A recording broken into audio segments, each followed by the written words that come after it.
Hi everyone, welcome back to Selling St. Louis. This is another episode of Questions with Chloe. Let's get started. What is the difference between a buyer's market versus a seller's market? The biggest thing I want to lay out is that a buyer's market and a seller's market, the biggest difference is going to be whether or not the market is playing to the advantage more of the seller or the buyer. The biggest thing for a buyer's market is when prices start to drop and there is reduced demand for homes in the area. Now, this can be a countrywide thing or it can be as local as your small town in Missouri. So some different things that can affect this. Sometimes when the interest rates are trending higher, this can happen because there are more people wanting to start looking for a home as they notice that the interest rates are starting to go up. On the flip side, another thing that can affect it is a short-term drop in interest rates as well, or higher inventory, which just kind of means more homes are on the market in the area. If there's a builder that comes in and builds a lot of homes and there's just a lot more available. So now a seller's market is quite the opposite. And I'm sure you guys have heard more about what a seller's market is because the last few years or so around COVID and after have been quite the seller's market. But the biggest thing with a seller's market is when there is a higher demand for homes and it drives up the prices. Now, this can be affected by a lot of things. The number one thing that we really saw over the last few years was the drop in interest rates and the immediate influx of buyers that wanted to capitalize on that interest rate drop. So this created pretty much a competition for every house that was a hot commodity, and even for some houses that necessarily weren't.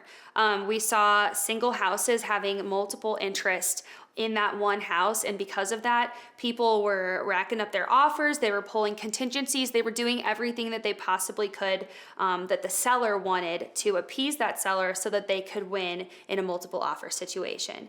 So again, that's kind of why we called it a seller's market, because the sellers were the ones that were really getting what they wanted. Yes, the buyers may have gotten the house, but the sellers were getting the offer prices that they wanted, they were getting contingencies removed, the closing dates they wanted, and everything was kind of playing out in the seller's benefit when it came to that.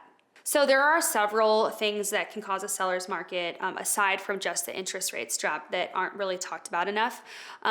If there is a new company that moves into the area, opens up a new branch, and you have lots of people moving into that specific spot, it can cause lots of new home buyers and lots of people that are driving up the competition in that one specific area. If we're seeing all of those people moving into that one area and inventory is low too, there will be a lot of competition on the short inventory of those homes. Another thing that can really affect it that isn't discussed as well as much is a short-term spike in interest rates. Now we saw this the past couple of months, interest rates rose and a lot of buyers were getting nervous that they missed that window to get the low interest rate and they didn't want to get it when it was too high down the road. So they kind of weaved in there and they were trying to get on board with buying a house before things got too out of hand. We did see a little bit of a spike in buyers because of that. Finally, low inventory as well can also spark more buyers because when there is less inventory, each house can look like, that is on the market, can look like that bright, shiny object. I touched a little bit on this around the holiday season. People think that things are slowing down more, but things can get a little competitive because there's less inventory. There is that one or two houses that people really have their eye on, and it does drive competition.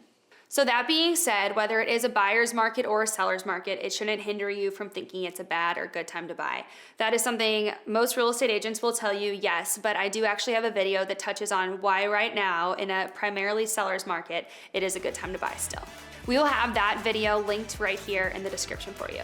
Thanks again for tuning in to another Questions with Chloe, and we will see you on the next one.